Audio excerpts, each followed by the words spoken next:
Sir, ಮೊದಲನೇದಾಗಿ ನಮ್ಮ ಕಲಾವಿದರು ಅಂತ ಏನು ಇವತ್ತು ಬಂದಿದ್ದಾರಲ್ಲ ಇಲ್ಲಿ ಸಬರಿ ಶೆಟ್ಟಿ ಅವರು, ಅವ್ರಿಗೆ ಧನ್ಯವಾದಗಳು ಹೇಳಕ್ಕೆ ಇಷ್ಟಪಡ್ತೀನಿ ಸರ್. ನನ್ನ ಹತ್ರ ಕಂಪ್ಲೇಂಟ್ ತಗೊಂಡು ಬಂದಾಗ ಈಗ 2 ನಿಮಿಷ ಕೆಳಗಾಗಿ ನಮ್ಮ ಮಿತ್ರರು ಯಾರೋ ಕೇಳಿದ್ರು, ಯಾಕೆ ನೀವು ಪೊಲೀಸ್ ಸ್ಟೇಷನಲ್ಲಿ ಕಂಪ್ಲೇಂಟ್ ಮಾಡಬಾರ್ದು ಹಾಗೆ ಹೇಗೆ ಅಂತೇಳಿ. ಅವರಂದ್ರು ನಮ್ಮ ಇಂಡಸ್ಟ್ರಿ ನಮ್ಮ ಕುಟುಂಬ. ಅವ್ರು ಒಂದೇ ಮಾತಂದ್ರು, ನಮ್ಮ ಇಂಡಸ್ಟ್ರಿ ನಮ್ಮ ಕುಟುಂಬ, ನಾವು ಕುಟುಂಬದಲ್ಲಿ ಇತ್ಯರ್ಥ ಆಗದೆ ಇದ್ರೆ ಹೊರಗಡೆ ಹೋಗೋಣ ಅನ್ನೋದು ಅವ್ರ ಅನಿಸಿಕೆ.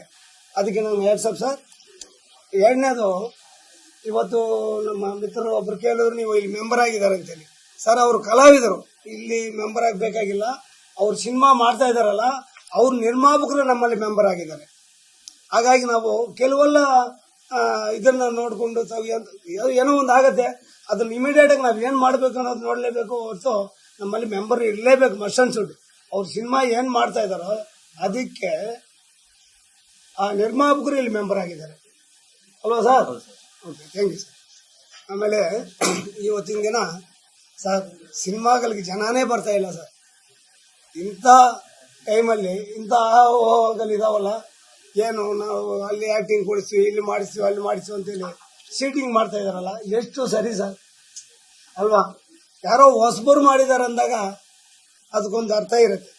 ಏನೋ ಬೆಳಿಬೇಕು, ದುಡ್ಡು ಮಾಡಬೇಕು ಅನ್ನೋ ರೇಂಜಲ್ಲಿ ಏನೋ ಹೊಟ್ಟೆಪಾಡು ಮಾಡ್ಕೊಂಡು ಹೋಗ್ತಾರೆ ಸರ್ ಹೊಸಬರು.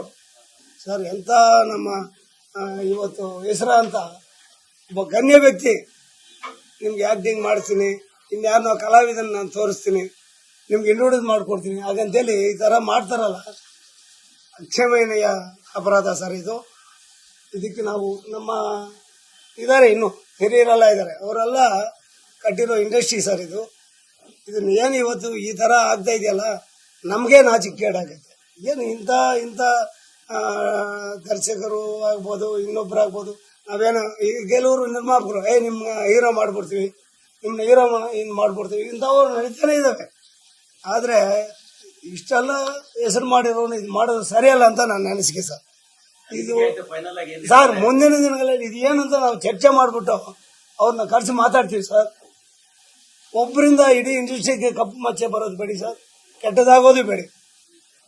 ಅದಕ್ಕೆ ನಾವು ಕಟ್ಟುನಿಟ್ಟುವಾಗಿ ಅವ್ರಿಗೆ ಸಂಪರ್ಕ ಮಾಡಿ ನಾನು ಅವ್ರ ಜೊತೆಗೆ ಚರ್ಚೆ ಮಾಡಿ ಇವನ್ನ ಕರೆಸಿ ನಾನು ಮಾತಾಡಿಸಿ ಇತ್ಯರ್ಥ ಮಾಡೋಕೆ ನಾನು ಪ್ರಯತ್ನ ಪಡ್ತೀನಿ ಸರ್. ಸರ್, ಆ್ಯಕ್ಚುಲಿ ನಾನು ಊರಲ್ಲಿ ಇರಲಿಲ್ಲ. ನಮ್ಮ ಮಾಜಿ ಅಧ್ಯಕ್ಷರಾದ ಸಾರಾ ಗೋವಿಂದ ಅವರು ನಾಗಶೇಖರ ಕಂಪ್ಲೇಂಟ್ ಅಲ್ಲ, ವಿಜಯಲಕ್ಷ್ಮಿ ಅವ್ರದ್ದು ಇತ್ಯರ್ಥ ಆಗಿದೆ ಸರ್. ವಿಜಯಲಕ್ಷ್ಮಿ ಅವ್ರದ್ದು ಇತ್ಯರ್ಥ ಆಗಿದೆ ಅಂತೇಳಿ ನಮ್ಮ ಮಾಜಿ ಅಧ್ಯಕ್ಷರು ಸಾರಾ ಗೋವಿಂದ ಅವರು ಹೇಳಿದ್ದಾರೆ. ಈಗ ನಮ್ಮ ನಾಗಶೇಖರ್ ಅವ್ರದ್ದು ಅವ್ರು ಏನೇನೋ ಹೇಳಿಕೆಯಲ್ಲಿ ಕೊಡ್ಕೊಳ್ತಾ ಇದ್ದಾರೆ ಸೋಷಿಯಲ್ ಮೀಡಿಯಾದಲ್ಲಿ. ನಮ್ಗೆ ಇಷ್ಟುವರೆಗೂ ನಮ್ಮ ಸಂಪರ್ಕಕ್ಕೆ ಬಂದೇ ಇಲ್ಲ. ನಾವು ಸುಮಾರು ಸಲ ದೂರವಾಣಿ ಮುಖಾಂತರ ಪ್ರಯತ್ನ ಪಡ್ತಾ ಇದ್ವಿ, ಅವರು ನಮ್ಗೆ ಸಿಕ್ಕಿಲ್ಲ. ಆದರೆ ನಾವು ಯಾವುದೇ ರೀತಿ ಅವ್ರಿಗೆ ನಾವು ಮೋಸ ಮಾಡಿಲ್ಲ. ನಾವು ಅವ್ರು ಕರೆದಾಗೆಲ್ಲ ಬಂದಿದ್ವಿ, ನಾವು ಹೇಳಿಕೆಗೆಲ್ಲ ಕೊಟ್ಕೊಂಡಿದ್ದಲ್ಲ ಸೋಷಿಯಲ್ ಮೀಡಿಯಾದಲ್ಲಿ. ನಾವು ಊರಲ್ಲಿ ಇಲ್ಲ ಸರ್, ಇವತ್ತು ಬಂದಿದ್ದೀನಿ, ಫೋನ್ ಮುಖಾಂತರ ಚರ್ಚೆ ಮಾಡ್ತೀವಿ ಸರ್. ಅವರು ಹೇಳಿದಾರಲ್ಲ, ನಾನು ಮೊದಲೆಲ್ಲ ಸಿನಿಮಾ ರಿಲೀಸ್ ಆದಾಗ ಬಂದಿದ್ದೀನಿ ಪ್ರಮೋಷನ್ಗೆ, ಅವ್ರು ಮಾತಾಡೋದು ನಂಗೆ ಗರ್ಟ್ ಆಗಿದೆ, ಸೊ ಹಾಗಾಗಿ ನಾನು ಬರಕ್ಕಾಗಿಲ್ಲ, ಬೇರೆ ಸಿನಿಮಾ ಶೂಟಿಂಗ್ ಅಲ್ಲಿ ಇದ್ದೀನಿ ಅಂತ ರೀಸನ್ ಕೊಡಿದ್ರಿ. ಫಸ್ಟ್ ಟೈಮ್ ರಿಲೀಸ್ ಆದ್ರೆ ಓಕೆ, ರಿಲೀಸ್ ಆಗಿದ್ದೆ ಹಾಗಾಗಿ ಬರಕ್ಕಾಗಿಲ್ಲ ಅಂತ ಇದ್ರಿ. ಇಲ್ಲ, ಹಾಗೇನಿಲ್ಲ ಸರ್. ಒಂದು ಸಿನಿಮಾ ಗೆಲ್ಲಲೇಬೇಕಂದ್ರೆ ಅವರು ರಿಲೀಸ್ ಮಾಡ್ತಾರೋ ಇನ್ನೊಂದು ಮಾಡ್ತಾರೋ, ಅದನ್ನ ಚೆನ್ನಾಗಿ ಹೋಗ್ಬೇಕಾರೆ ಸಪೋರ್ಟ್ ಮಾಡ್ಕೊಡೋದು ನಮ್ಮ ಧರ್ಮ ಸರ್. ಅದು ಮಾಡಲೇಬೇಕು. ನೀವು ಅಲ್ಲಿ ಯಾಕೆ ಹಿಂಗೆ ಮಾಡಕ್ ಹೋಗಿದ್ರಿ, ಹೆಸರು ಗಳಿಸಿದ್ರಿ, ಹಣ ಗಳಿಸಿದ್ರಿ ಅಲ್ವಾ, ಯಾಕೆ ಇವಾಗ ತಾಚಾರ ಮಾಡ್ತೀರಿ?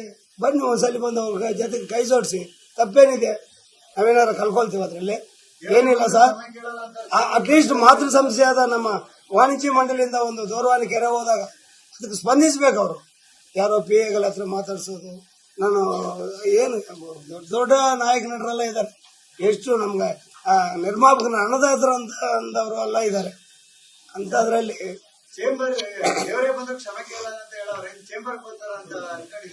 ಯಾರು ಸರ್ ದೇವರೇ ಬಂದ್ರೆ ಕೇಳಲ್ಲ ಅಂದಿದ್ದು? ಇಲ್ಲ ಸರ್, ಅದು ನಮ್ಮ ಗಮನಕ್ಕೆ ಬಂದಿಲ್ಲ. ಇರ್ಲಿ ಸರ್, ಅವ್ರ ಅನಿಸಿಕೆ ಅದು ಇರ್ಬೋದು, ದೇವರೇ ಬರ್ಬೇಕು ಅದಕ್ಕೆ. ಅವ್ರ ಇಲ್ಲ ಅವರು ಕ್ಷಮಾಪಣೆ ಕೇಳ್ತಾರಂತ ನಾನು ಯಾವತ್ತೇ ಅಂದಿಲ್ಲ ಸರ್. ನಮಗೆ ಸ್ಪಂದಿಸಬೇಕು, ನಮ್ಮ ನಿರ್ಮಾಪಕರಿಗೆ ಆಗ್ಬೋದು, ಡೈರೆಕ್ಟರ್ಗೆ ಆಗ್ಬೋದು, ಸಮಯ ಬಂದಾಗ ಅವ್ರಿಗೆ ಸಪೋರ್ಟ್ ಮಾಡಬೇಕು ನಾಯಕ ನಟರು ಅಂತೇಳಿ ನಾನು ಕೇಳ್ಕೊಳ್ತೀನಿ ಸರ್.